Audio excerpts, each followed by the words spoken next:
Hello बच्चा लोग, मैं आदित्य आनंद आपका वेलकम करता हूं एक और बेहतरीन से सेशन में unit measurement and dimension. Yes, unit dimension and measurement का आज है लेक्चर नंबर 4 और हम बिल्कुल धमाका मचा रहे हैं एकदम। अब तो तुम्हारे लिए केमिस्ट्री भी धमाका मच रहा है बेटा। एक लव बैच में खूब सारा प्यार आप लोग बरसा रहे हैं, इसके लिए धन्यवाद। फिजिक्स के साथ साथ अब केमिस्ट्री भी होगा एकदम 180 वाला कंटेंट और आपको कुछ सोचने की ज़रूरत नहीं है। चाहे वो 11th का बच्चा हो, 12th का बच्चा हो, ड्रॉपर का बच्चा हो, सबके लिए one of the best content Aditya Anand physics YouTube channel पे मिल रहा है। तो जल्दी से शुरू हो जाइए, पेन कॉपी लेके तैयार हो जाइए। आज अपन स्टार्ट कर रहे हैं यहाँ पे यूनिट्स डायमेंशन का लेक्चर नंबर 4। क्या करेंगे सर? आज पढ़ेंगे डायमेंशनल फॉर्मूला को कंटिन्यूएशन में। फिर यूनिट्स के बारे में कुछ चीज पढ़ेंगे जो तुम्हें जानना जरूरी है। ये कि यूनिट कैसे कोई समझता है, कैसे यूनिट बनाया जाता है और यूनिट का क्या इंपॉर्टेंस है। फिर हम पढ़ेंगे सिस्टम ऑफ यूनिट। फिर पढ़ेंगे एक चीज बहुत important called principle of homogeneity. और अपन बहुत बढ़िया तरीके से आगे बढ़ेंगे। तो चलिए थोड़ा सा रिकैप करते हुए डायमेंशनल फॉर्मूला पे स्टिक होते हैं फिर। तो यूनिट्स पढ़ाने से पहले मैं थोड़ा सा रिवीजन करवाऊंगा और रिवीजन करवाने के लिए मैं क्या यूज करता हूं? Dimensional formula. क्या यूज करता हूं बेटा? सबसे पहले डायमेंशनल फॉर्मूला। देख रहा हूं कोई एक ब्लैंक पेज मुझे मिल जाए बस। यस, मिल गया। मुझे इसका कोई जरूरत भी नहीं है और ये मैंने करा भी दिया है। चलो तो यस, चलिए आ जाइए। तो डायमेंशनल फॉर्मूला की जब भी हम बात करेंगे तो ये तो चीज अपन ने पढ़ लिया है, इसको हटा देता हूं मैं, ज्यादा लोड नहीं लेना है। ओके सर, बहुत बढ़िया बात है। Okay, now the point is dimensional formula में हमें क्या करना है आगे सर। चलिए तो देखते हैं इधर फटाफट से। अब हम कुछ चीज पढ़ने वाले हैं। हमारे पास दो चीज था। मैंने बोला था एक चीज है फोर्स, बोलो हाँ है ना, और एक चीज है एनर्जी, बोलो हाँ है ना। मैंने खूब रटवाया है तुम्हें कि फोर्स और एनर्जी में बहुत ताकत है भाई। फोर्स और एनर्जी समझ डाला तो जीवन जिंगा डाला, क्योंकि फोर्स से खूब सारे डायमेंशंस निकलते हैं, ये मैंने सिखाया है तुम्हें। अब कुछ और भी सिखाता हूं, जैसे कि फोर्स बहुत तरीके का होता है। जैसे कोई मासिव बॉडी के ऊपर फोर्स होता है तो ma के फॉर्मूले से आता है, मास इंटू एक्सेलरेशन। अगर कोई चार्ज पार्टिकल, 11th क्लास के फोर्स की सारी बातें करते हैं। एक फोर्स 11th क्लास में होता है m इंटू ए। ठीक है, एक मास है और उसके ऊपर फोर्स लगा है तो एक्सेलरेशन प्रोड्यूस होता है। मास और एक्सेलरेशन के प्रोडक्ट को अपन फोर्स। थोड़ा सा और आगे बढ़ते हैं। फोर्स का एक और फॉर्मूला आता है कहां पे? जब फ्लूइड मैकेनिक्स पढ़ते हैं, 6 पाई ईटा आर वी। ये कहां पे आएगा? 11th क्लास में फ्लूइड मैकेनिक्स में। ये भी फोर्स का फॉर्मूला है। हाँ, इसमें ईटा है कोफिशिएंट ऑफ विस्कोसिटी, आर है radius of the sphere, V है वेलोसिटी, 6 पाई कांस्टेंट है। ओह वाह, बहुत बढ़िया। अब 12 क्लास में एंटर करते हैं थोड़ा सा। Yes, okay okay okay, 12 class में एंटर। एक और चीज फोर्स का फॉर्मूला है, सरफेस टेंशन का फॉर्मूला होता है फोर्स पर यूनिट लेंथ। तो फोर्स पर यूनिट लेंथ के चक्कर में सरफेस टेंशन का फॉर्मूला होता है force per unit length. F का फॉर्मूला एस एल भी होता है, ये भी लिख लो 11th क्लास से। ये क्या है? S, surface tension. एस क्या है? Surface tension into length. ऐसा क्यों बताए जा रहे हो सर आप? ताकि फोर्स तुम्हें पता है और लेंथ तुम्हें पता है तो सरफेस टेंशन निकल जाएगा। देख रहे हो ना? फोर्स तुम्हें पता है, आर रेडियस होता है डिस्टेंस और वेलोसिटी होता है एल बाई टी। तो ये पता है, ये पता है, तो ये ईटा निकल जाएगा। अरे वाह सर, ये तो बहुत बढ़िया बात है। ऐसे 12 क्लास में एंटर करो। इसका एक और फॉर्मूला है एस एल के बाद। कौन सा फॉर्मूला है सर? जब दो चार्ज के बीच में होता है, मान लो 11th क्लास में एक और फॉर्मूला ग्रेविटेशन वाला। दो मास के बीच में जब फोर्स ऑफ अट्रैक्शन लगता है, क्या लिखते हो? G m1 m2 by R square. देखो इससे भी हम निकाल लेंगे। क्या निकाल लेंगे सर? ये g का फॉर्मूला निकालेंगे। ये मास है, ये आर स्क्वायर लेंथ होगा। फोर्स पता है तो निकल जाएगा। फोर्स का एक और फॉर्मूला 12 क्लास में, जैसे ये मास के ऊपर होता है वैसे ही चार्ज के ऊपर होता है। ये होता है 1/4 pi epsilon naught Q1 Q2 by R square. ये दो चार्ज के बीच में 12 क्लास में पढ़ते हैं। जैसे मास के बीच में gm1 m2 by R square, ये g कांस्टेंट होता है, वैसे यहाँ पे एक k कांस्टेंट है जिसका वैल्यू होता है 1/4 पाई एप्सिलॉन नॉट। ये एक कांस्टेंट है जिसको 1/4 पाई एप्सिलॉन नॉट बोलेंगे। अरे वाह वाह वाह, क्या बात है, मजा ही मजा, मजा ही मजा। यस, एक और फॉर्मूला पढ़ेंगे फोर्स का। कौन सा सर? फोर्स का और फॉर्मूला कौन सा पढ़ोगे? Magnetic force. मैग्नेटिक फील्ड के अंदर जब कोई चार्ज पार्टिकल मूव करता है तो उसके ऊपर एक नया फोर्स लगता है कॉल्ड मैग्नेटिक फोर्स। वो फोर्स कैसे होता है? वो होता है क्यू वी क्रॉस बी। तो क्यू वी क्रॉस बी में अगर इसको ब्रेक करोगे तो इसको लिखते हैं Q V B sine theta. और अभी हम पढ़ेंगे ट्रिगोनोमेट्रिक फंक्शन से एक रेशियो होता है लेंथ बाय लेंथ, है ना? तो ट्रिगोनोमेट्रिक फंक्शंस का कोई भी डायमेंशंस नहीं होता।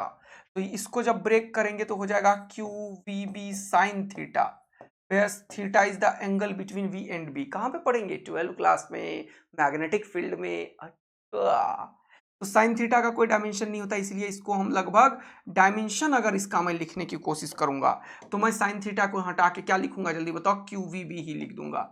अरे वाह सर, क्या बात है! यहां से क्या पता चलेगा? मैग्नेटिक फील्ड निकल जाएगा, क्योंकि क्यू चार्ज है, वी वेलोसिटी है, एफ फोर्स पता है, ये बी मैग्नेटिक फील्ड निकल जाएगा। यहां से ये एप्सिलॉन नॉट का वैल्यू पता चल जाएगा, परमिटिविटी जो कल बता रहा था वो पता चल जाएगा फोर्स से। अरे सर, फोर्स तो बहुत ताकतवर है, अभी रुको तो। एक और फॉर्मूला होता है आई एल क्रॉस बी होता है, तो इसको मैं आई एल भी लिख देता हूं। यहां से भी मैग्नेटिक फील्ड निकल जाएगा, यहां से बी निकालो मैग्नेटिक फील्ड, ये बी मैग्नेटिक फील्ड होता है। लिखते जाना ये सब नोट करके, तुम लोग पूछते रहते हो ना क्या लिखना है, यहाँ पे लिख लेना। ईटा को बोलते हैं कोफिशिएंट ऑफ विस्कोसिटी, एस को बोलते हैं सरफेस टेंशन, लिखो जल्दी से। एप्सिलॉन नॉट को बोलते हैं परमिटिविटी, साइड में लिखो जल्दी से। यहाँ बी को बोलते हैं मैग्नेटिक फील्ड, ये वी वेलोसिटी, क्यू चार्ज, ये बी मैग्नेटिक फील्ड है।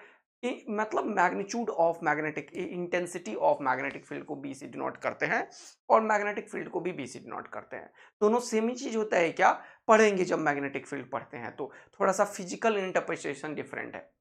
ओके, ये करंट है, ये लेंथ है, ये मैग्नेटिक फील्ड है। तो ये तो खूब सारा फॉर्मूला आपने लिख दिया। यही तो बताने की कोशिश कर रहा था कि अगर तुम्हें फोर्स पता है तो तुम बन गए हो डबल ए आर्मी। बोलो जल्दी से, क्या तुम डबल ए आर्मी बन गए? सब लोग तो जल्दी से फटाफट से बोल दो, हम सब फोड़ेंगे बिल्कुल इस बार तो। फिजिक्स एनर्जी में भी इतना ही ताकत है। एनर्जी बहुत तरीके का होता है, जैसे कि मान लो कोई, तुम दौड़ना शुरू कर दिए तो काइनेटिक एनर्जी आ गया। किसी बॉल को ऊपर हाइट पे फेंके तो उसके अंदर ग्रेविटेशनल पोटेंशियल एनर्जी आ गया। ऐसे ही इलेक्ट्रोस्टैटिक पोटेंशियल एनर्जी भी होता है। अरे वाह वाह वाह! ऐसे ही 12 क्लास में जब हम पढ़ते हैं करंट इलेक्ट्रिसिटी, तो करंट में भी होता है क्या? चार्ज के फ्लो करने से एनर्जी। अरे वाह वाह वाह! गैसियस मॉलिक्यूल के ऊपर भी वर्क डन होता है। तो एनर्जी और वर्क बराबर है, पहले तो ये लिखो, इसका डायमेंशंस बराबर है। डायमेंशंस की बात मैं कर रहा हूं फिलहाल, ये चीज ध्यान रखना कि मैं बात किसकी कर रहा हूं? डायमेंशंस की। तो एनर्जी का डायमेंशन वर्क का डायमेंशन बराबर होगा। यहाँ पे फोर्स का डायमेंशन इन सबके डायमेंशन के बराबर होगा, ऐसे समझ लो। डायमेंशनल फॉर्मूला से ये निकलेगा, एनर्जी और वर्क का डायमेंशन बराबर होता है, मैंने बताया। अब देखो, सपोज करो कोई कंटेनर है जिसके अंदर गैसियस मॉलिक्यूल है। तो गैसियस मॉलिक्यूल को जब हीट करते हैं ना तो इसको टेम्परेचर मिलता है टी। तो ये रेंडम मोशन करने लगता है, बुखलाने लगता है, ये चायो जैसे तुम देखते हो ना, जैसे पानी को गर्म करते हो तो बुलबुला टाइप का नहीं छोड़ता है, वो तो तुम्हें फिजिकली दिख रहा होता है। एक्चुअल में इसके अंदर जो एटॉम्स मॉलिक्यूल्स हैं उसकी बात कर रहा हूं। उन सब के अंदर वाइब्रेशनल एनर्जी आता है, ट्रांसलेशनल एनर्जी आता है, रोटेशनल एनर्जी आता है। तो ये पढ़ेंगे कहाँ? हीट एंड थर्मोडायनेमिक्स में। तो ये लॉ ऑफ इक्विपार्टीशन नाम का एक कॉन्सेप्ट है और उसको हम पढ़ेंगे, law of equipartition of energy. वो बोलता है कि हर एक डायरेक्शन में जो एनर्जी का कंट्रीब्यूशन है वो हाफ के टी होता है। अरे वाह सर, क्या बात है! अच्छा, पहले एनर्जी लिखो हाफ एम वी स्क्वायर, फिर ये तो हो गया काइनेटिक एनर्जी, फिर पोटेंशियल एनर्जी लिखो एम जी एच।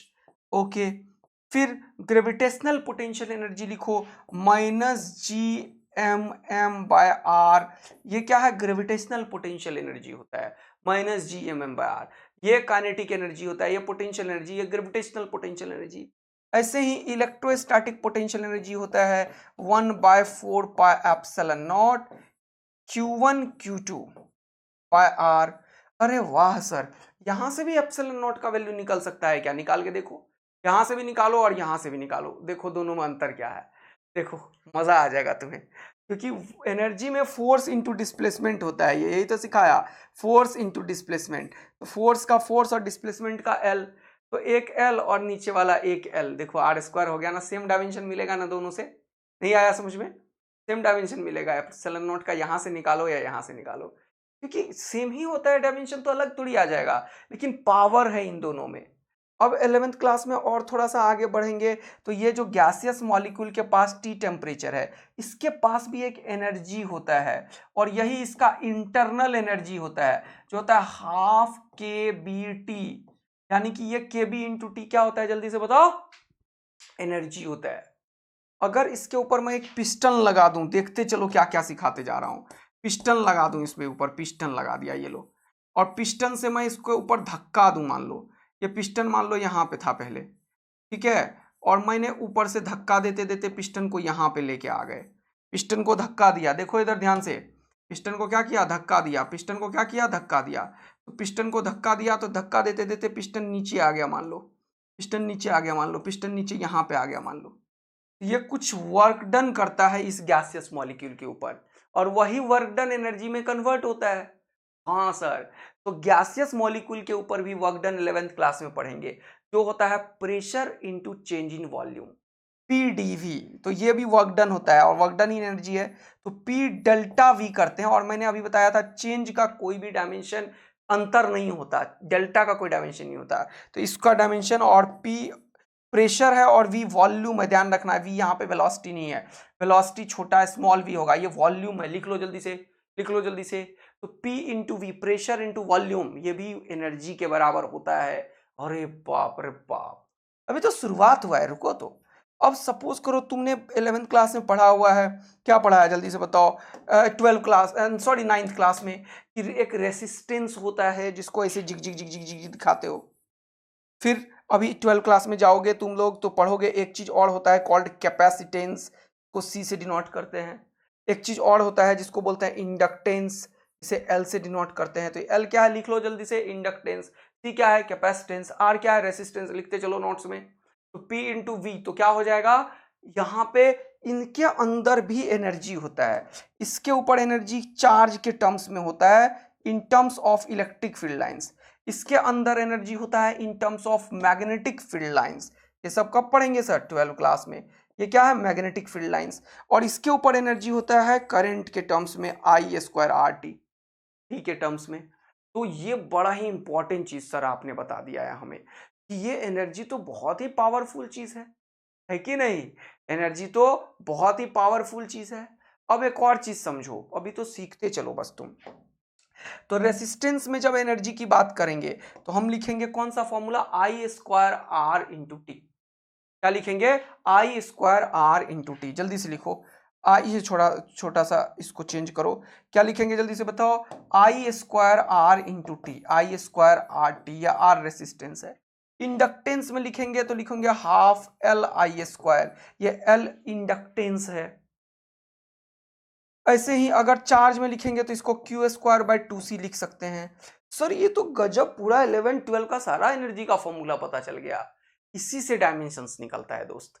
यहाँ पे देखो प्रेशर और वॉल्यूम में कितना ताकत है, प्रेशर का निकालना है, work done divided by volume कर देना, और प्रेशर फोर्स बाय एरिया भी बोला, दोनों से निकालो बराबर आएगा, तो ये काफी काम का चीज सब है, समझ रहे हो। ये आई स्क्वायर आर टी रेसिस्टेंस का यहीं से निकलता है एनर्जी से, इंडक्टेंस का एनर्जी से, ये कैपेसिटेंस का एनर्जी से, सबसे इंपॉर्टेंट ये जो लिखा हाफ के बी इंटू टी, हाफ के टी, इसको क्या लिखते हैं, हाफ के टी, लिख लो जल्दी से, हाफ के टी, ये के को लिखो जल्दी से, क्या है ये, बोल्ट्जमैन कांस्टेंट है, क्या है, Boltzmann constant, B O L T Z लिखते हैं इसको, इसको क्या लिखते हैं बेटा, B O L T Z M A N N, Boltzmann constants. इसको क्या बोलते हैं, कैपेसिटेंस, क्या बोलते हैं, कैपेसिटेंस, क्या बोलते हैं, कैपेसिटेंस। इसको क्या बोलते हैं, इंडक्टेंस, क्या बोलते हैं, इंडक्टेंस, बोलो हाँ है ना। इसको क्या बोलते हैं जल्दी से बताओ, परमिटिविटी, क्या बोलते हैं, परमिटिविटी, बोलो हाँ है ना। सर क्या बात है, मजा आ गया, और कुछ है क्या, हाँ एक और चीज है, परमिएबिलिटी, मैग्नेटिक फील्ड को यूज करते हैं। यहाँ पे देखो एक और फॉर्मूला बताता हूँ, एक और फॉर्मूला मैग्नेटिक फील्ड में से, परमिएबिलिटी, ये क्या होता है सर, ये होता है म्यू नॉट बाय 4 पाई, ये है परमिटिविटी एप्सिलॉन नॉट, और म्यू नॉट को बोलते हैं क्या, परमिएबिलिटी। लिखो जल्दी से, जगह कमी है, खिचड़ी पक जाएगा। Permeability, okay. और ये क्या होता है, म्यू नॉट बाय 4 पाई। यहां पे देखो जल्दी से, I1 I2 L divided by, ये कांस्टेंट है, डिवाइडेड बाय 2 पाई डी। अच्छा, इसके लिए तुम लोग परेशान तो नहीं हो रहे हो यार दोस्त, इसके लिए परेशान तो नहीं हो रहे हो, ज्यादा कुछ टेंशन तो नहीं होने लगा तुम लोगों को? रुको, कोई खास बात नहीं है, ज्यादा लोड लोगे तो फंस जाओगे। एक सेकंड रुको, इसको अलग पेज में बताता हूँ नीचे, ठीक है, ताकि लिख भी दूंगा कि वो परमिएबिलिटी है। क्या ये पेज में तुम्हें पावर दिख रहा है कितना है? सर ये तो गजब का पेज है, इसमें से खूब सारे डायमेंशंस हम निकालेंगे। तो चलिए निकालते हैं। सबसे पहले एल, सी और आर, तो ये हो गया एल सी आर। अरे वाह वाह वाह, क्या बात है सर। तो सबसे पहले निकालते हैं डायमेंशंस किसका, एल सी आर का। चलो जल्दी से निकालते हैं एल सी आर का डायमेंशन, आ जाओ जल्दी से। तो एल का निकालोगे तो एनर्जी का यूज करोगे, एनर्जी हो गया हाफ एल आई स्क्वायर। तो एल क्या हो गया वो देखो, ये 2E एनर्जी और डिवाइडेड बाय आई स्क्वायर। अब देखो 2 का डायमेंशन कुछ नहीं होता है, एनर्जी का क्या होगा वो बताओ मुझे। एनर्जी का होगा फोर्स इंटू डिस्प्लेसमेंट। तो फोर्स क्या होता है, M L T minus two, into displacement तो L two T minus two. I क्या होता है, करेंट, एम्पियर। तो ये क्या हो गया, एम्पियर का स्क्वायर। इसको ऊपर ले जाओगे तो क्या हो जाएगा, एल का डायमेंशन जल्दी बताओ, M L square T minus two. यहाँ ए एरिया नहीं है, एम्पियर है, करंट का एसआई यूनिट है ये। डायमेंशंस ए से रिप्रेजेंट करते हैं करंट्स को, जब तुम एसआई यूनिट में और डायमेंशंस में यूज करते हो तो एम्पियर को ऊपर ले जाओगे तो ए का पावर माइनस टू। ये किसका डायमेंशन हो गया बताओ, इंडक्टेंस का हो गया, एल का। मजा आया। अगला देखो सी का निकालो, सी का कैपेसिटेंस का। तो इसके लिए क्या रखोगे, क्यू स्क्वायर बाय 2C लिख लो, या नहीं लिखना चाहते हो तो कुछ और लिख लो, तेरा मन। तो एनर्जी से ही निकालेंगे ना, हाँ। तो ये हो गया क्यू स्क्वायर बाय 2C, ये भी एक फॉर्मूला होता है। हाफ सी बी स्क्वायर भी फॉर्मूला होता है, 12 में देखेंगे ये सब। तो सी इधर करोगे तो कितना हो जाएगा, Q square by 2E। Q मैंने बताया है 80 के बराबर होता है, क्योंकि आई जो करंट होता है वो चार्ज पर यूनिट टाइम होता है। तो क्यू होगा 80, क्यू का क्या होगा 80। तो ए स्क्वायर टी स्क्वायर, देखते चलो, यहाँ 2 का होता ही नहीं है, एनर्जी का होता है M L square T minus two. अब ये ध्यान रखना, बड़ा इंपॉर्टेंट बात है कि इसको जब सॉल्व करोगे तो ये ऊपर जाएगा m, तो हो जाएगा m का पावर -1। अच्छा इधर भाग रहा है तो नीचे लिखूंगा मैं। तो कैपेसिटेंस का क्या हो गया जल्दी से देखना, कैपेसिटेंस का क्या हो गया जल्दी से देखना, ये m ऊपर गया तो m का पावर -1, l ऊपर गया l का पावर -2, ये t ऊपर गया तो ये माइनस है ना, तो ऊपर जाएगा तो एक और माइनस लग के प्लस हो जाएगा। तो डिवाइड करते हैं तो पावर सब्ट्रैक्ट होता है, ऑलरेडी -2 है, एक जाएगा तो -2। तो t का पावर 4 और a का पावर 2, देखो कितना बढ़िया आया। ये किसका है, ये डायमेंशन है कैपेसिटेंस का। ये किसका डायमेंशन है, इंडक्टेंस का। किसका, इंडक्टेंस। अरे वाह सर, ये क्या है, कैपेसिटेंस, कैपेसिटेंस। अरे वाह सर। तो हमें क्या पता चला इससे, कि अगर हमें एनर्जी आता है और फॉर्मूला आता है तो ये निकाल देंगे, ये रट्टा थोड़ी मारना है। बस पता होना चाहिए कि एनर्जी का formula Q square by 2C है, और वो बड़ा आराम से पता चलता है जब तुम 12 पढ़ने लगते हो। लेकिन इस चैप्टर में ये सब चीज यूज होगा, इसीलिए ध्यान रखना है। अभी थोड़ा कम याद रहे तो लोड मत लेना, 11th क्लास के बच्चों के लिए बोल रहा हूँ। बाकी 12 और ड्रॉपर के लिए तो कोई दिक्कत नहीं है बेटा, ये सब तुम्हें आता है, और नहीं आता है तो आना चाहिए। अब क्या है सर, थोड़े से और लिखते हैं, चलो डायमेंशंस। अब तुम्हें मैंने एनर्जी का यूज कर करके देखो समझाए जा रहा हूं चीजों को। अब इंडक्टेंस रेसिस्टेंस का निकाल देते हैं चलो। तो एक और बढ़िया सा चीज, एक और ज्ञान देता हूं मैं तुम्हें, चलो ज्ञान, ज्ञान की बातें, पहले ज्ञान की बातें एक और करो। तो ज्ञान की बातें, ज्ञान बातें, ओके। ज्ञान की बातें क्या है जल्दी से देखो। देखो एक कॉन्सेप्ट है कि अगर कोई भी चार्ज है, मान लो चार्ज है, इलेक्ट्रॉन है, प्रोटॉन है, कोई भी चार्ज है, ठीक है दोस्त, कोई दिक्कत। अगर इसको v वोल्ट से एक्सेलरेट किया, ऐसा लैंग्वेज यूज होता है फिजिक्स में, 12 में बहुत यूज होता है कि charge q is accelerated through potential v। क्या बोलेगा, charge q is accelerated through potential v, तो उसके चलते इस चार्ज को एनर्जी मिल जाता है। अच्छा सर क्या बात कर रहे हो, और ये एनर्जी कितना होता है, उतना जितना ये बैटरी वर्क डन करता है। तो ये एनर्जी बैटरी के वर्क डन के बराबर है। कितना होता है ये Q इंटू वी। ये एनर्जी कहाँ पे होता है, ये काइनेटिक एनर्जी में होता है। ये कैसे बता दिया सर, ये सब ज्ञान की बातें। यानी कि तुम्हें पता चल गया कि अगर किसी भी चार्ज के क्रॉस एक बैटरी लगाते हो, जैसे कोई कंडक्टर है मान लो, मेरे पास कोई कंडक्टर है मान लो, तार है, इसके तार को मान लो ऐसे ऐसे निकाल दिया बीच में से, ठीक है, और तार दोनों के बीच में बैटरी लगा लिए, और यहाँ पे बल्ब लगाते हो तो जलने लगता है ना। कैसे जलता है, क्योंकि बैटरी ने इसके कंडक्टर के इलेक्ट्रॉन्स को घुमाना शुरू कर दिया, जिसके चलते चार्ज पर यूनिट टाइम आ गया, और उसी के चलते इसमें करंट डेवलप करने लगा। तो इसीलिए वो करंट गया तो क्या हुआ, बल्ब जल गया उसके अंदर। तो वो एक्चुअल में बैटरी ही वर्क डन करता है, इसके चार्ज को घुमाने के काम आता है ये। और चार्ज को घुमाया मतलब करंट दे दिया। चार्ज अगर किसी भी सर्किट में घूमा इसका मतलब करंट आया। चार्ज के बिना घूमने से करंट नहीं आएगा, क्योंकि करंट का डेफिनेशन ही है charge, rate of flow of charge. Current क्या होता है बताओ मुझे, करंट क्या होता है, rate of flow of charge, rate of flow of charge. बोलो मजा आ रहा है, सीखते जा रहे हो।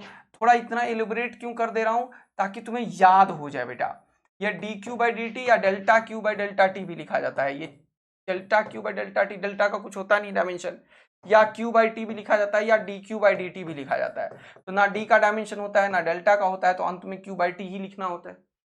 बोलो हाँ है ना, क्या समझ आया। ये डी क्यू लिखा हुआ है, तो ये rate of flow of charge है। तो अगर चार्ज को फ्लो करवाया तो कौन कराता है फ्लो, बैटरी। तो यहां पे एक बड़ा इंपॉर्टेंट चीज सीखते हैं अपन, ये वी को बोलते हैं अपन पोटेंशियल। पोटेंशियल, तो देखो या तो तुम्हें पोटेंशियल पता हो तब तुम ओम्स लॉ लगा सकते हो, पता है ना ओम्स लॉ, नहीं पता है तो सीख लो। ओम्स लॉ क्या होता है कि कोई भी अगर एक रेसिस्टर है और इसके क्रॉस अगर एक बैटरी लगा दिया गया वी वोल्ट का, तो इसके थ्रू एक करंट पैदा होता है। यही बोला था बाबा ओम ने कि V जो होगा वो I इंटू आर के बराबर होगा। ये भी तरीका है क्या निकालने का, रेसिस्टेंस निकालने का। निकाल के देखो तो यहाँ से रेसिस्टेंस का यूनिट डायमेंशन क्या आता है। तो रेसिस्टेंस का डायमेंशन क्या आएगा बताना तो जरा सा। रेसिस्टेंस होगा potential V divided by I। देखो potential V divided by I। अब तुम फंस गए, तुम्हें पोटेंशियल आता ही नहीं है V। तो पोटेंशियल के लिए वर्क डन, वर्क डन के लिए एनर्जी, तो यहां से निकालो पोटेंशियल। अरे अब समझ आया सर, तो ये बड़ा इंपॉर्टेंट है पोटेंशियल का डायमेंशन। इधर देखो पोटेंशियल का डायमेंशन बड़ा इंपॉर्टेंट है। कितना हो गया, work done energy by charge, हो गया एनर्जी बाय चार्ज। तो एनर्जी कितना होता है, M L square T minus two. Force M L T minus two होता है, इंटू डिस्प्लेसमेंट के चलते एक और एल आता है। और Q बराबर मैंने अभी तुरंत बताया आई टी, ए टी लिखो, आई टी भी लिख सकते हो, ए टी भी लिख सकते हो। तो ये ऊपर गया तो गया m, ये हो गया एल स्क्वायर, ये t ऊपर गया तो -1 और ये -2 तो -3, और क्या बचा भैया a का पावर -1। देखो निकाल के यहाँ भी यही आएगा, इसको निकाल के देखो यही आएगा, निकालो जल्दी से। अच्छा यहाँ पे नहीं, ये तो पोटेंशियल का निकाला है ना, अभी पोटेंशियल उठा के पटक दो यहाँ पे, तो जगह M L square T -3 ampere -1, और ये एक और एम्पियर ऊपर जाएगा तो एम्पियर -2। अब मैं जान के तुम्हें रिलेट करने के लिए ये निकाला। देखो रेसिस्टेंस निकाल दिया यहाँ से, अब रेसिस्टेंस का डायमेंशन यहाँ से भी निकालो। ये जो फॉर्मूला बताया आई स्क्वायर आर टी, चलो इससे आर को निकालते हैं। तो क्या लिखेंगे, ये जो एनर्जी है एनर्जी के नीचे आई स्क्वायर इंटू टी लिखेंगे, लिखेंगे ना। चलो करते हैं, तो यहां से इस फॉर्मूले के थ्रू निकाल रहा हूं मैं, इस फॉर्मूले के थ्रू। तो चलो तो जल्दी से देखते हैं यहाँ पे रेसिस्टेंस आर का डायमेंशन क्या हो सकता है रेसिस्टेंस का। तो रेसिस्टेंस का डायमेंशन के लिए एनर्जी जो हो गया वो हो गया आई स्क्वायर आर टी। कोई भी फिजिकल फॉर्मूला से तुम निकाल सकते हो डायमेंशंस। अभी दूसरे से निकाला ना, यहाँ दूसरे से निकाल रहे हैं और देखेंगे दोनों मैच करेगा पक्का। तो आर हो गया एनर्जी बाय आई स्क्वायर इंटू टी, ताकि तुम डरो मत, ये सब करने में डर खत्म हो जाए तुम्हारे जीवन से। पर्पस क्या है, तुम्हारे जीवन का डर खत्म होए।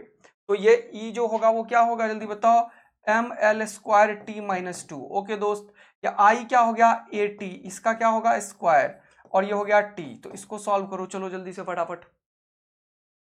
तो ये हो गया एम, और एल नीचे है नहीं, एम एल स्क्वायर। अब ए स्क्वायर ऊपर गया तो ए का पावर -2। अब देखो यहाँ पे ये टाइम का पावर 2 और 1, तो टाइम का पावर 3 ऊपर गया तो -3, और -3 और -2 -5 आ गया। कुछ गलत क्या क्या मैंने, टाइम का पावर -5 आ गया यहाँ पे नहीं आया था ना -5, -5 क्यों नहीं आया? कुछ मिस्टेक है?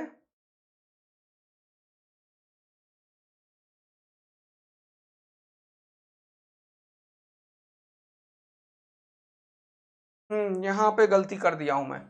वही मैंने सोचा कि ये क्या हो गया, ये क्या हो गया, ये तो गलत कर दिया सर। आई थोड़ी ए टी होता है सर, आई तो ए होता है, ए स्क्वायर, और ये टी है। आई तो एम्पियर है ना सर, वो तो पूरा एसआई यूनिट का है। क्यू बराबर ए टी होता है ना सर, आई बराबर ए टी क्यों लिख दिया आपने? तो आई नहीं होता ए टी, आई तो क्या होता है, ए होता है। तो इसको जब सॉल्व करोगे तो क्या होगा, ये टी एक ऊपर जाएगा तो हो जाएगा एम एल स्क्वायर टी -2 और ये -1 -3, ये क्या हो गया जल्दी बताओ, -3, और एम्पियर का पावर -2। देखो मजा आया, M L square T -3 ampere -2। Visible नहीं है क्या ये तुम लोगों को, जल्दी बताओ, इधर खिसको थोड़ा सा, दिखा -2, हाँ चलो अभी भी नहीं दिख रहा है सर, क्या कर रहे हो आप? तो हटा दो ना, किसने रोका है तुम्हें, हटाओ इसको और लिखो जल्दी से -2 अच्छे से। चलो सर बहुत बढ़िया, बहुत सुंदर, बहुत मजेदार। तो ये हमें -2 हो गया, तो M L square T -3 M L square T -3 A -2, क्या इससे जो निकाला और उससे जो निकाला दोनों बराबर है क्या? हाँ सर ये बड़ा पावरफुल चीज बता दिया आपने। एक और महत्वपूर्ण चीज बता रहा हूं, ये ना बोल्ट्जमैन कांस्टेंट बहुत आता है। ये जो केटी का डायमेंशन है वो याद रखना एनर्जी के डायमेंशन के बराबर है, कि क्योंकि कुछ होता ही नहीं है उसका। तो के बी, ये बोल्ट्जमैन कांस्टेंट जो है ना बहुत यूज होता है, बोल्ट्जमैन कांस्टेंट। तो मैंने क्या सिखाया अभी, ये जो एनर्जी होता है in each direction of a gaseous molecule, उसका कंट्रीब्यूशन होता है ½ kT, ये law of equipartition of energy से आता है।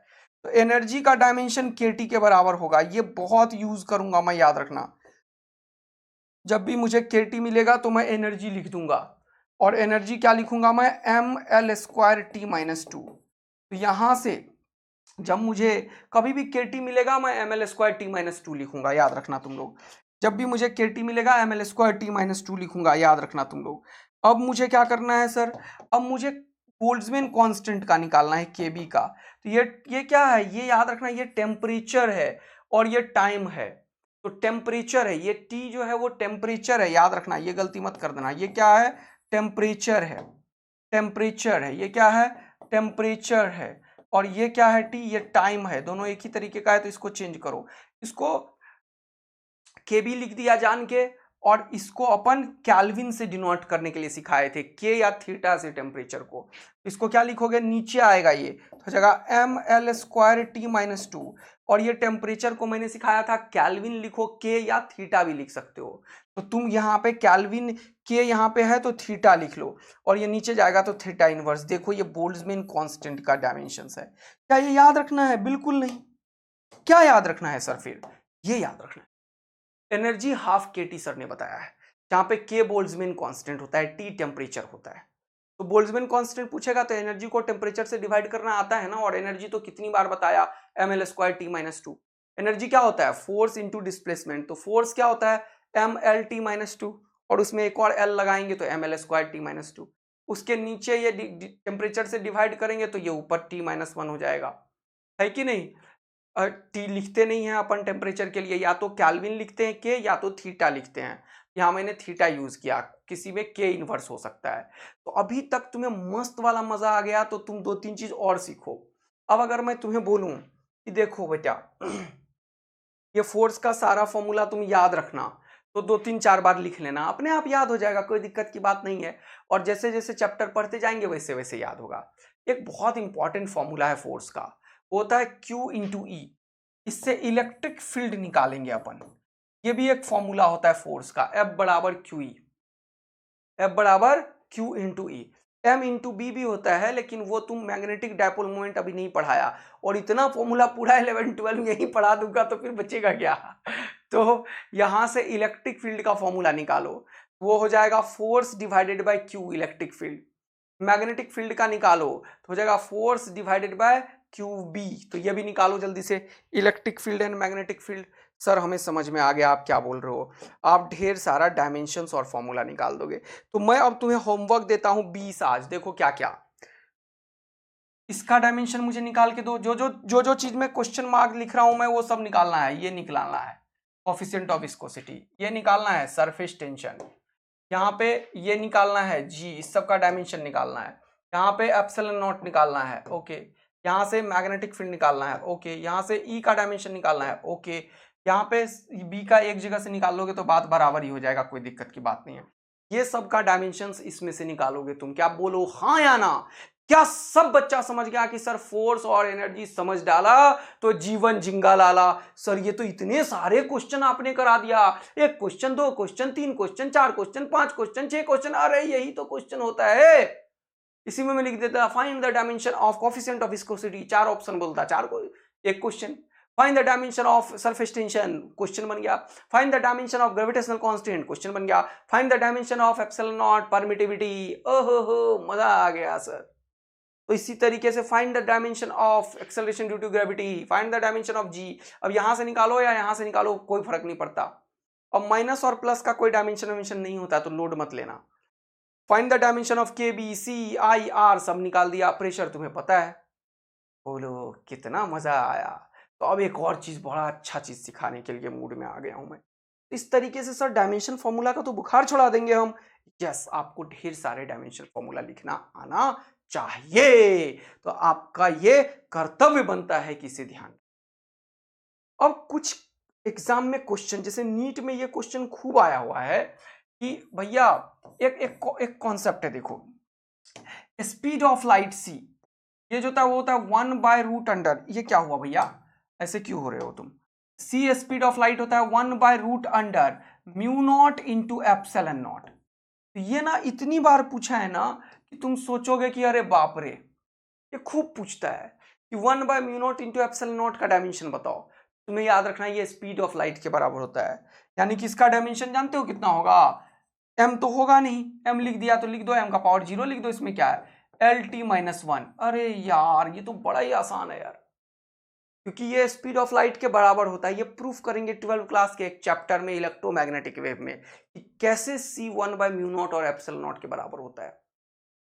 आया मजा? सीखते जा रहे हो ना? तो म्यू नॉट क्या है? परमिटिविटी। एप्सिलॉन नॉट क्या है? परमिटिविटी। ये क्या है? परमिएबिलिटी। लिख देता हूं इस बार तो तुमको, ये क्या है? परमिटिविटी। और ये क्या है? परमिएबिलिटी।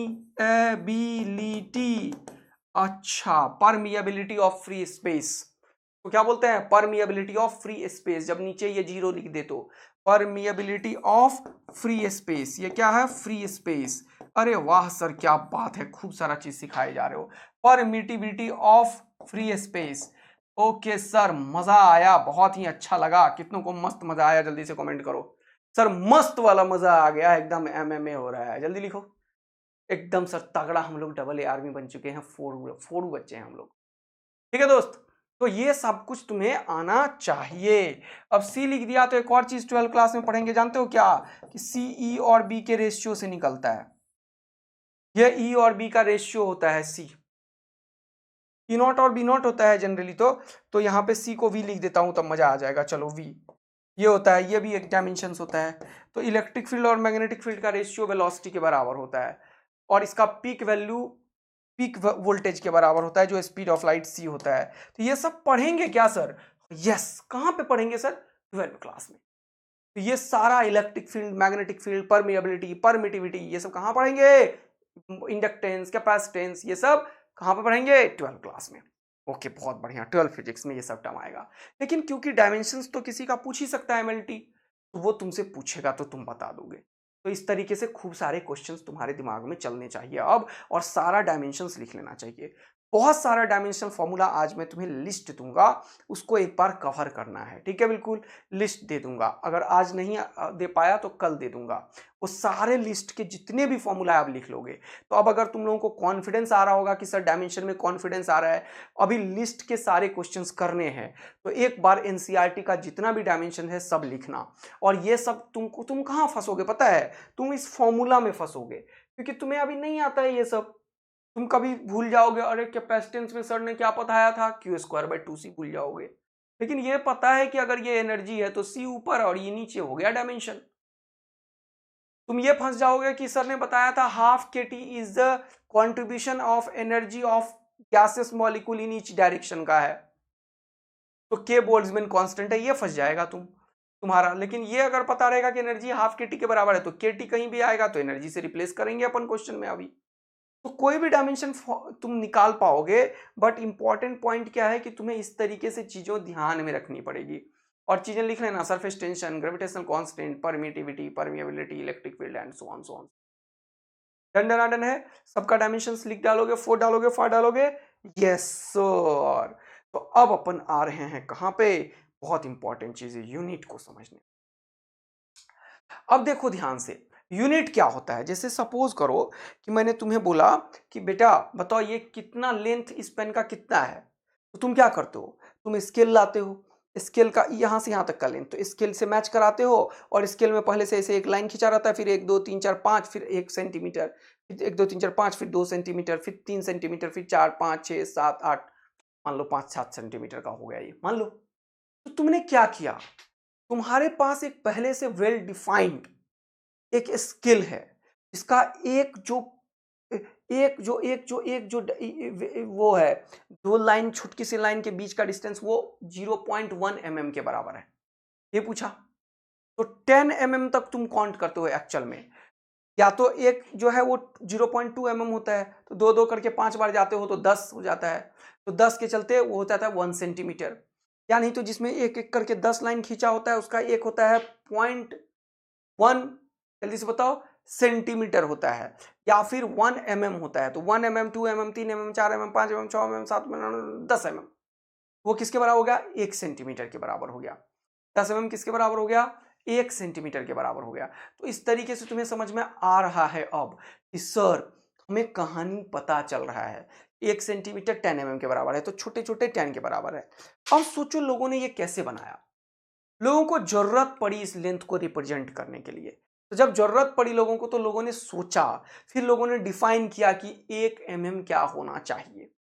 लोगों ने एक्चुअल में 1 मीटर को डिफाइन कर रखा है, समझ में आया ना, और 1 मीटर में 100 पार्ट डिवाइड करके उसके एक छोटे से पार्ट को बोल दिया कितना, 1 सेंटीमीटर, फिर 1 सेंटीमीटर के 10 पार्ट में डिवाइड करके बोल दिया कितना, 1 mm, मिलीमीटर। आया मजा। तो इसी तरीके से जब हम कोई भी चीज को मेजर करते हैं, तो कभी भी किसी क्वांटिटी को मेजर किया, मान लो अभी तो मैंने एग्जांपल दिया लेंथ का, वैसे ही मास का भी हो सकता है। तो measurement of any quantity involves comparison with a certain basic arbitrary chosen internationally accepted reference standard. ये कितना बड़ा बड़ा इंग्लिश लिख दिया सर, यस बहुत इंपॉर्टेंट है। अगर वो स्केल मैं बना दूं तुम्हें, चलो मैं बोला कि चलो इसका लेंथ मानना है ना तुमको, चलो मेरा स्केल है डबल ए स्केल, तो तुम मानोगे क्या, बताओ। मैं बोलूं कि मेरा स्केल है 1 2 3 4 5 6 7 8 9 10 11 12 13 14 15 16 17 18 19 20, मैंने स्केल बनाया, डबल ए स्केल बन गया, यह है 0 और यह है 1, तुम मानोगे, नहीं मानोगे। तो हमने एक आर्बिट्रेरी, बिल्कुल दुनिया में अलग ही एक चीज चूज किया जो इंटरनेशनली एक्सेप्टेबल है, इसको पूरी दुनिया ने माना। यस, एक स्केल जो इंडिया में है, जो नेपाल में है, जो तुम्हारा अमेरिका में है, जो तुम्हारा चाइना में है, जो तुम्हारा फ्रांस में है, सब जगह जो 1 मीटर को डिफाइन किया गया, वो डेफिनेशन एवरीवेयर सेम होगा। That's why it is called internationally accepted. उसको हमने रेफरेंस माना कि इसी के अकॉर्डिंग दुनिया में कोई भी स्केल बनेगा। अब कोई स्केल लकड़ी का बना दे, कोई स्केल स्टील का बना दे, कोई स्केल प्लास्टिक का बना दे, कोई कलरफुल लाइन खींच दे, है ना, लेकिन क्या होगा, 1 मीटर जितना होगा उतना ही तुम्हें चाहिए। कोई वो जो होता है इंच टेप फीता वाला जो रखता है टेलर वगैरह, वो ले ले, लेकिन क्या होगा उसके पास, जो डिस्टेंस है 1 मीटर का वो सब जगह कांस्टेंट होगा, यानी कि वो एक स्टैंडर्ड रेफरेंस है जिसको हमें मानना है। अब समझ में आ गया तुम्हें। तो तुम जब मेजर करने जाते हो तो तुम उसके बगल में एक स्केल खींच देते हो, रखते हो, फिर देखते हो इतना है, मतलब तुम कंपेयर कर रहे हो उससे, किससे, स्टैंडर्ड रेफरेंस से, जो कि डिफाइन हो गया है, ठीक है। तो सॉरी सॉरी, ये जो यूनिट है वो क्या है, measurement of any quantities, whether it is length, whether it is mass, whether it is anything, whether it is anything, whether it is volume और टाइम, डजंट मैटर.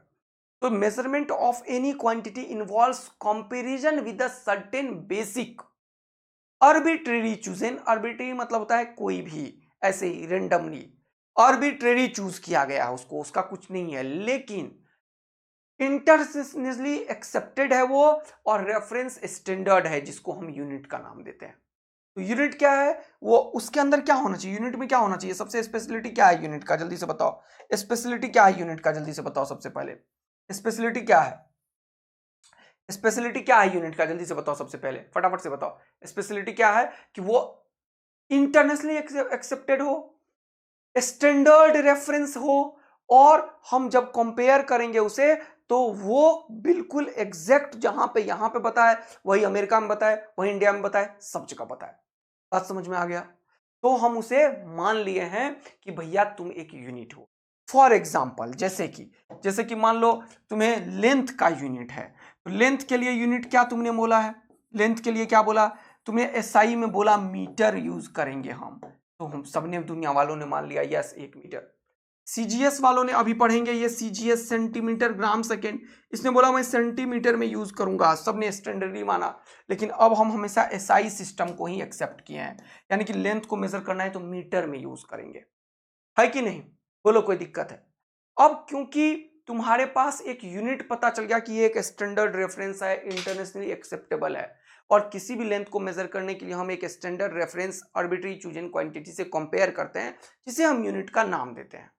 अब हमारे पास कितने यूनिट्स हैं, तो हमारे पास फंडामेंटल यूनिट है लेंथ, उसके बाद है मास, उसके बाद है टाइम, जनरली और भी सारा लिख लेंगे. तो ये जो फंडामेंटल फिजिकल क्वांटिटी है उसका यूनिट, जैसे मास का एसआई यूनिट होगा केजी, टाइम का एसआई यूनिट होगा सेकेंड, तो ये जो है लेंथ का मीटर, मास का केजी, टाइम का सेकेंड लिख भी देता हूं यहां पे, टाइम का सेकेंड, यहां पे मास का केजी, ये सब क्या है, ये सब फंडामेंटल यूनिट्स हैं. यानी कि फंडामेंटल फिजिकल क्वांटिटी के यूनिट्स को क्या बोलते हैं, फंडामेंटल यूनिट्स. यानी कि यूनिट ऑफ, यहां पे लिख लो, units of fundamental quantities, units of fundamental quantities, fundamental quantities is called, quantities are called fundamental units. Fundamental को ही हम लोग क्या बोलते हैं, बेसिक. ठीक है, यूनिट्स. बोलो मजा आ गया क्या, एकदम तगड़ा. तो यहां पे देखो ध्यान से, तो क्या बोला, यूनिट क्या, measurement of any quantity involves comparison with a certain basic arbitrary chosen internationally accepted reference standard called unit. तो हमारे पास एसआई सिस्टम में लेंथ को हम मीटर में यूज करेंगे, मास को केजी में यूज करेंगे, टाइम को सेकंड में यूज करेंगे, और इसी तरीके से 7 डिफरेंट चीज को हम यूज करेंगे. तो लेंथ मास टाइम मैंने लिख दिया यहाँ पे बाकी चीज भी लिख देता हूं. ठीक है, ओके सर कोई दिक्कत नहीं है. तो चलो इसमें जल्दी से लिखो, या सीजीएस अगले में लिखते हैं. तो लेंथ मास टाइम हो गया, उसके बाद क्या हो गया, करंट इलेक्ट्रिसिटी. जल्दी से देखो, करंट इलेक्ट्रिसिटी, इसको किस चीज में यूज करोगे तुम, एम्पियर में. ये रहा एम्पियर, एसीटी नोट करोगे, लिख लो एम्पियर, AMPERE लिख लो जल्दी से. उसके बाद क्या बताया तो तुम्हें, ल्यूमिनस इंटेंसिटी. ओके सर, उसको किस में यूज करोगे, कैंडिला, CD में यूज करोगे. उसके बाद क्या बचा जल्दी से बताओ, amount of substance, amount of substance, उसको किस चीज में यूज करोगे, जल्दी बताओ, मोल. अरे वाह बहुत बढ़िया बात है. और क्या बचा हुआ है, टेम्परेचर. टेम्परेचर को किस में करोगे, यूनिट क्या है इसका, केल्विन. तो ये हो गया एसआई यूनिट्स. तो ये एसआई, ये जो है वो फंडामेंटल क्वांटिटीज है, और फंडामेंटल क्वांटिटीज के यूनिट्स को क्या बोलेंगे, फंडामेंटल यूनिट्स. ठीक है, बिल्कुल कोई परेशानी नहीं है. अब एक बहुत इंपॉर्टेंट बात है कि एक यूनिट का कैरेक्टर क्या होना चाहिए, उसके अंदर कौन कौन से प्रॉपर्टीज होने चाहिए. एक यूनिट जो होता है, जैसे कि मान लो मैंने मतलब बोला मास को मेजर करने के लिए तुमने केजी बनाया, तो 1 केजी, 5 केजी, 10 केजी। अब तुम गांव में जो हो वहां पे भी 5 केजी का एक ऐसे ऐसे 5 केजी का बना होता है हेक्सागन वाला, देखे हो तुम लोग? इस तरीके से हेक्सागन होता है ना 5 केजी का बना हुआ, देखे हो? बड़ा स्केल्स ऐसे होता है। तो कैसे मैं बनाऊं और थोड़ा सा 3D में, 3D फील देना चाह रहा था मैं तो तुम लोगों को। समझ में आ गया तुम लोगों को? तो आ गया, नहीं आ गया तो कोई बात नहीं है, समझ लो 3D फील दे रहे हैं सर। ये 5 केजी लिख लिया यहाँ पे, तो यहाँ पे एक रॉड लगा होता है ऐसे करके, उससे तुम पकड़ के उठाते हो 5 केजी होता है। अब सुनना, तो 5 केजी के पास क्या स्पेशलिटी है कि तुम गांव में 5 केजी दो, या फिर कहीं दूर दराज के क्षेत्र में चले जाओ वहां 5 केजी, या तुम दिल्ली आ जाओ कैपिटल ऑफ इंडिया वहां भी 5 केजी। 5 केजी जो तुम्हारे घर में होगा वही दिल्ली में भी होगा, वही अमेरिका में भी होगा, वही इंग्लैंड में भी होगा, यानी कि पूरा वर्ल्ड में कहीं पे भी जाओ 5 केजी सब्सटेंस जितना तुम्हें यहां पे मिलेगा उतना ही सब जगह मिलेगा। तो इसके पास क्या होना चाहिए, इंपॉर्टेंट बात क्या है? अब सपोज करो सबसे पहले मान लो international system of unit Geneva में मीटिंग हुआ, वहां पे 5 केजी का एक चीज बनाया गया और रखा गया। तो अब क्या, अब जैसे दिल्ली में भी अपना है नेशनल फिजिकल लेबोरेटरी, वहां पे ये सब चीज स्टैंडर्ड लेबोरेटरी में रखा गया है, वहां पे ये सब काम होता है। लेकिन अब सोचो ये 5 केजी का इंस्ट्रूमेंट बनाने के लिए अगर अगर नेशनल फिजिकल लेबोरेटरी में ही वो बने तब तो लोगों को मिल ही नहीं पाएगा। इसका मतलब ये जो भी यूनिट्स हैं जो तुमने बनाया है ये इजीली रिप्रोड्यूसिबल होना चाहिए। ऐसा नहीं कि दिल्ली में ही आके ये बने, ऐसा नहीं कि जेनेवा में जाके ही बने। तो इसीलिए एक यूनिट के पास एक स्पेशलिटी क्या होना चाहिए, unit must be suitable size. पता चला 5 केजी के लिए इतना बड़ा साइज बना दिया तुमने, वो उठा ही नहीं पा रहा है लोग, समझ रहे हो? उसको अच्छे से ले नहीं जा पा रहा है, इसीलिए छोटे छोटे और सुटेबल साइज का बनता है जो यूज हो पाए फिजिकली। एक्चुअल में हमें क्या करना है, यूज करना है। कोई भी यूनिट जो हो वो सुटेबल साइज का होना चाहिए, इजिली अवेलेबल होना चाहिए। पता चला 1 ग्राम तुम्हें लेना है गोल्ड, 1 ग्राम ऑफ गोल्ड, पता चला 1 ग्राम मिल ही नहीं रहा है। गाँव में 1 ग्राम लेना है तुम्हें नेशनल फिजिकल लेबोरेटरी आना पड़ रहा है, लोग लाइन में लगे हैं भाई 1 ग्राम सोना के लिए, सोना लेके आए जा रहे न पाने के लिए, तो पगला जाओगे ना यार तुम, बोलो। तो इसीलिए यूनिट इजिली अवेलेबल होना चाहिए कहीं पे भी, और वो इजिली रिप्रोड्यूसिबल होना चाहिए। बात समझ में आ रही है? तो उसकी अवेलेबिलिटी भी इजिली होनी चाहिए और वो रिप्रोड्यूसिबल होना चाहिए एट एनी प्लेस रिक्वायर्ड, जहां पे जरूरत है वैसा। जैसे गांव घर में देखते हो, मुझे तो याद है गांव में पहले क्या होता था कि ऐसे कुछ जाते थे सब्जी उब्जी लेने के लिए, तो मान लो 10 केजी लेना है और 10 केजी नहीं पड़ा, उसके पास 10 केजी का इंस्ट्रूमेंट नहीं है, तो वो क्या करेगा, 5-5 केजी का 2 पत्थर उठा के ले आता था। एक पत्थर दोनों को बराबर किया, बोला ये पत्थर 5 केजी के बराबर है तो ये पत्थर भी 5 केजी का है। फल तो पता नहीं घर में उसने पत्थर का थोड़ा सा टुकड़ा निकाल दिया होगा तो 5 केजी से कम हो गया होगा, लेकिन जनरली लोग ऐसा नहीं करते हैं। तो पत्थर उत्थर बना के 5 केजी का पत्थर है ये 2.5 केजी का पत्थर है। देखे हो तुम लोग कभी? किसी ने देखा तो कमेंट करके बताना। तो हमारे यहाँ गांव में, हमारे यहाँ था सब्जी का आड़त, वहां जाते तो पत्थर चढ़ा देता था। बोले ये क्या है भाई? बोला पत्थर है। बोला पत्थर है मतलब पत्थर है, या तो 5 केजी हो जाएगा क्या? तो लोगों इतना इतना ज्यादा भीड़ भाड़ रहता है वैसे जगह में कि तुमको लेना ही पड़ेगा। तुम इतना बोलोगे तो वो देगा भी नहीं तुम्हें सामान, बोलोगे भाई तू आगे बढ़, कोई बात नहीं किसी और से लेके आ जाना। तो इजिली रिप्रोड्यूसिबल के चक्कर में हमारे यहाँ देश में क्या हुआ, पत्थर को ही 5 केजी बना दिया गया, लोग ऐसे ही प्रोड्यूस कर देते हैं तुरंत। बट द थिंग इज वो दोनों इक्विवेलेंट होना चाहिए, पॉइंट ये है। बात समझ में आएगी नहीं? तो यूनिट के पास ये कैरेक्टर होना चाहिए कि वो सुटेबल साइज का हो, इजिली अवेलेबल हो, नहीं तो लोग पत्थर से ही बना दे, समझ गए ना? इजिली रिप्रोड्यूसिबल हो, गेटिंग? तो these are the characters of the units. Okay sir. और the most important thing is universally accepted हो।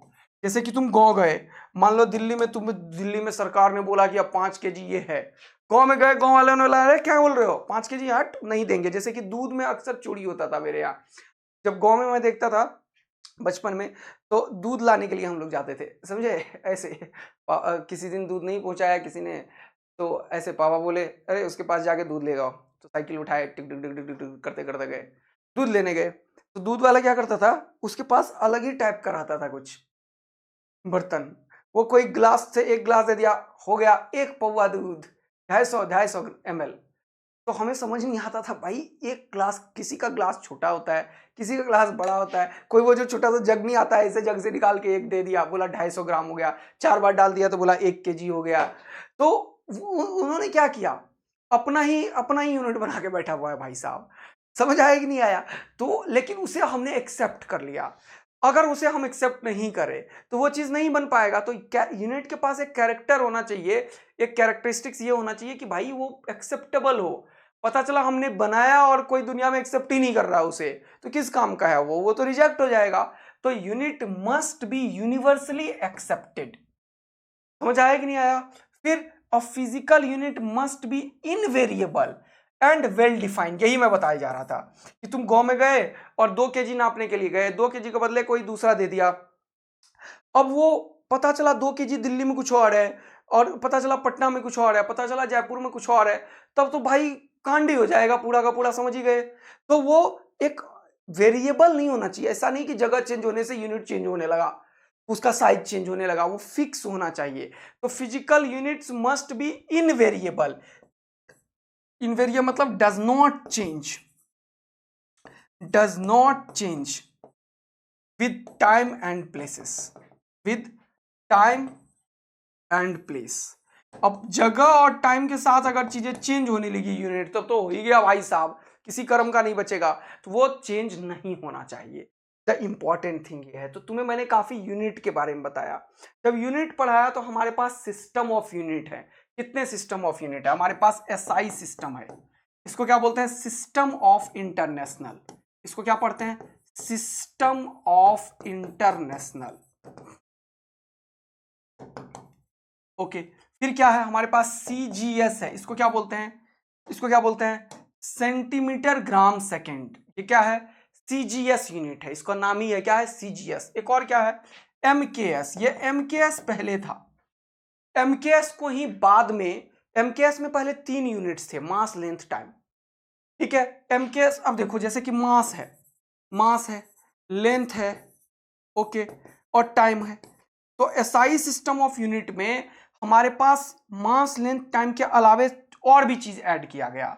लेकिन एमकेएस में सिर्फ मास लेंथ टाइम था। जैसे मास को मेजर करने के लिए हम केजी यूज करते थे, लेंथ को मेजर करने के लिए मीटर यूज करते थे, टाइम को सेकेंड। तो एमकेएस को ही बाद में क्या किया? एसआई में एक्सेप्ट किया गया। लेकिन इसमें 3 ही था। इसमें मास को मेजर करते थे केजी में, लेंथ को मीटर में, और टाइम को सेकेंड में।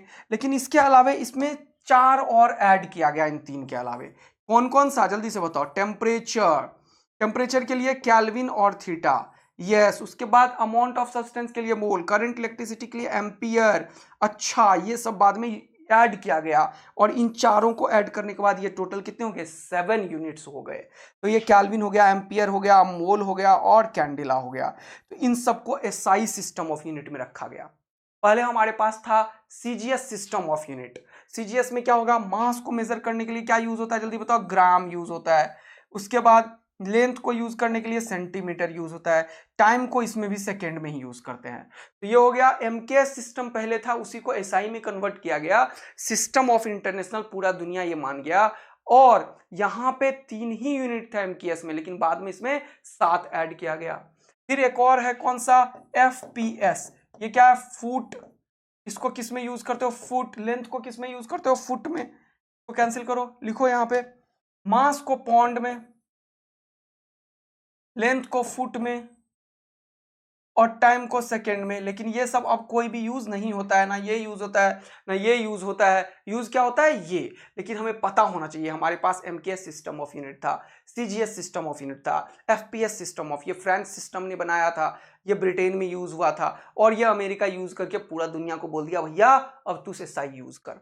और इसका वर्चस्व है, और ये सारे किताब में अब एसआई सिस्टम ऑफ यूनिट ही एक्सेप्टेबल है। Got it? यस सर, बहुत बढ़िया चल रहा है हमारा कहानी। तो अब क्वेश्चन करेंगे, जल्दी से बताओ। बोला which of the following is a characteristics of units.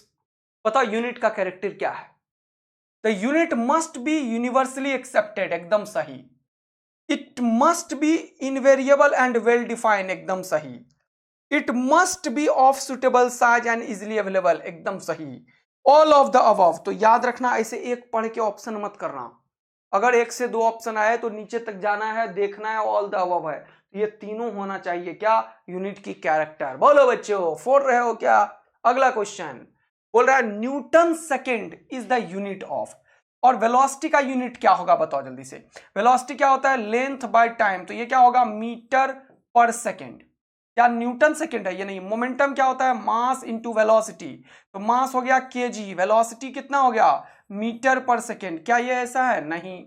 फिर यहां पे आओ, एनर्जी, एनर्जी होता है क्या, जल्दी बताओ, फोर्स इंटू डिस्प्लेसमेंट, तो ये हो गया फोर्स न्यूटन और ये डिस्प्लेसमेंट है, तो न्यूटन मीटर होता है ये एनर्जी। क्या न्यूटन मीटर है, नहीं। एंगुलर मोमेंटम ये होता है mvr। अच्छा, तो ये देखो m के लिए kg, v के लिए लिखोगे मीटर पर सेकेंड, और ये एक और मीटर, तो ये हो गया kg मीटर स्क्वायर पर सेकेंड। अब देखो इसको मैं क्या करता हूं, अपने मन से kg मीटर स्क्वायर पर सेकेंड, यहां पे देखो इधर, ए बचवा, बचवा इधर आओ, बचवा इधर आओ, ए बचवा इधर आओ। तो ये अपने मन से मुझे ऊपर में सेकंड लिखना है, तो मैं नीचे सेकंड कर देता हूं और यहां पे सेकंड कर देता हूं। तो ये चीज को देखोगे तो mlt-2, यहां पे मैंने बताया ये m के बदले kg, इसके बदले मीटर और इसके बदले सेकंड का पावर -2, लेकिन ये तो हुआ नहीं, कोई ऑप्शन मैच नहीं किया। क्या कहां पे गलती रह गई भैया, न्यूटन, तो न्यूटन में क्या है, फोर्स है, और नीचे क्या है, टाइम है, तो ये क्या हो गया, इंपल्स होना चाहिए, मोमेंटम से मिल जाना चाहिए था मुझे तो। ओके, तो फोर्स बाय टाइम देखो तो क्या हो गया, फोर्स में क्या है, मास है और एक्सेलरेशन है। एक्सेलरेशन क्या होता है जल्दी से बताओ, lt-2 होता है, और यहां पे t है, ये क्या हो जाएगा, mlt-3। ये किसका डायमेंशन है वो चेक करो, वही होगा न्यूटन सेकेंड। तो न्यूटन सेकेंड वेलोसिटी में तो नहीं मिला भैया कहीं पे भी, क्योंकि ये न्यूटन में फोर्स है, मास है, एक इसमें मास था, लेकिन मास के चक्कर में ये न्यूटन और सेकंड आया नहीं। बोलो हाँ है ना, कि नीचे सेकंड है इसका। एनर्जी में देखो, एनर्जी में न्यूटन मीटर आ रहा है दोस्त, है कि नहीं। एनर्जी क्या होता है, force into displacement newton metre, तो हमारे ख्याल से एंगुलर मोमेंटम में आना चाहिए। एक बार चेक करते हैं फिर से, तो यहाँ पे mvr होता है, ठीक है, m हो गया m, v वेलोसिटी हो गया, वेलोसिटी हो गया मीटर पर सेकेंड, और r लेंथ होता है। क्या होता है ये, r क्या होता है, लेंथ होता है, एंगुलर मोमेंटम mvr क्या होता है, mvr, तो r क्या हो गया, मीटर। तो यहां पे अगर मैं न्यूटन की बात करूं तो न्यूटन होता है kg मीटर सेकेंड का पावर -2, तो kg मीटर सेकेंड का पावर -2 हो गया, लेकिन ये मीटर और सेकेंड बचा रह गया भैया, तो ये तो गड़बड़ हो गया, न्यूटन सेकेंड तो नहीं आया। तो Newton second is the unit of, किसी का नहीं आया फिलहाल, तो ई ऑप्शन बना के नॉन ऑफ दीज मैं लिख देता हूं, लेकिन तुम लोग मुझे चेक करके जरूर बताना, नॉन ऑफ द अबव, तुम लोग मुझे इसको चेक करके जरूर बताना, नॉन ऑफ अबव। कोई आंसर मुझे फिलहाल अभी मैच नहीं हुआ है, लेकिन तुम लोग मुझे चेक करके बताओगे कि कौन सा आंसर आया है सर।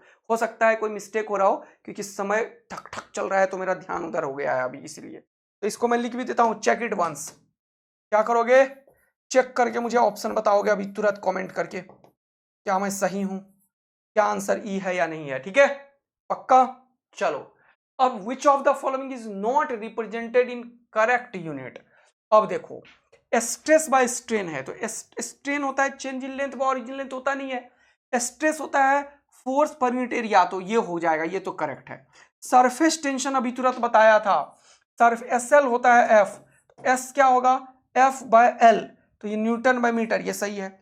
एनर्जी अभी तुरंत निकाला है तुम्हारे पीछे, एनर्जी न्यूटन मीटर होता है, और न्यूटन को मैं लिख सकता हूं क्या, एनर्जी क्या होता है, न्यूटन मीटर, तो न्यूटन को मैं लिख सकता हूं केजी मीटर पर सेकेंड स्क्वायर, और मीटर, तो ये गलत हो गया, फिर से ये गलत हो गया। प्रेशर फोर्स बाय एरिया होता है ये, तो ये आंसर हो गया। Which of the following is not represented in correct unit, तो एनर्जी ये गलत लिखा हुआ है। चलो अगला, a suitable unit for gravitational constant ji is, तुम्हारे ऊपर छोड़ रहा हूं, जी निकाल के बताओ मुझे। चलो, तो अब कुछ होमवर्क क्वेश्चन और दिया था मैंने तुम लोगों को, अब तुम लोग चीजों को समझ पाओगे, और फिर हम हैं नायाब सीरीज में, जहां पे फोड़ रहे हैं फिजिक्स, और मिलेंगे कल फिर से एक और जबरदस्त सेशन। तब तक के लिए बाय बाय। यहाँ पे कुछ लिस्ट ऑफ फॉर्मूलाज हैं, ये देख लेना एक बार तुम लोग। और ये फॉर्मूला में सारा का सारा चीज मैंने दे दिया है आज। अरे वाह। तो ये देखो, एरिया, वॉल्यूम, डेंसिटी, तुम ये देखना, ये मत देखना अभी, और ये मत देखना, ये दोनों तुम खुद लिखना फिर मैच कराना, तो तब तुम्हें मजा आ जाएगा। ये सारा लिख दिया है मैंने, खूब सारा। तो ये क्वांटिटी को 20 बार लिखना है। कितनी बार लिखना है? 20 बार लिखना है इस फॉर्मूले को। Thank you so much. मिलेंगे एक और जबरदस्त सेशन में, तब तक के लिए बाय बाय। ये सुनो, एक मिनट सुनो फिर से। ये जो मिला, ये समझ में आया मैंने क्या बोला यहाँ पे? ये जितना भी फॉर्मूला है, ये magnetic flux, permeability of free space, magnetic moment, pole strength, ये सब फॉर्मूला है जो धीरे धीरे आएगा। तो तुम वरीड मत होना कि सर ये तो हम पगला गए। नहीं, एक बार तुमने लिखा अपने से तो कुछ याद हुआ, फिर अगले दिन कुछ याद हुआ, लेकिन ये फॉर्मूला के बाद ये खुद लिखने की कोशिश करना। तुम्हें मैं हिंट कर दिया हूं। ये फॉर्मूला मिल गया, इसके बाद ये खुद ये मिल गया तुम्हें। ये तो तुम्हें धीरे धीरे पूरा फिजिक्स पढ़ोगे तब समझ आएगा। उसके बाद ये खुद लिखने की कोशिश करना। आया समझ में? फिर ये वाला, ये फिजिकल क्वांटिटी लिखा, ये फॉर्मूला पता चल गया जो अभी मैंने बताया उसी में से है, और ये खुद लिखने की कोशिश करना। तो इस तरीके से तुम्हें जितना भी लिस्ट दिए, देखो पोटेंशियल अभी बताया था, मैच करो क्या पोटेंशियल का, यही लिखा मैंने, mL²T-3A इनवर्स। तो ये तरीका है, ये तुम्हें चाहिए, लेकिन ये देखो कि तुम लिख पा रहे हो या नहीं। ये तुम्हें अभी याद नहीं होगा, वो धीरे धीरे होगा बेटा, जब तुम पूरा 11th पूरा 12 का फिजिक्स चैप्टर यूज करोगे। ये जो यूनिट एंड डायमेंशंस में है वो तुम्हें पता चल गया कि कैसे यूज करेंगे, और जैसे जैसे चैप्टर आगे बढ़ेगा वैसे वैसे ये तुम यूज करने लगोगे। चलिए, थैंक यू सो मच। मिलेंगे एक और भयानक और मजेदार सेशन में, तब तक के लिए बाय बाय।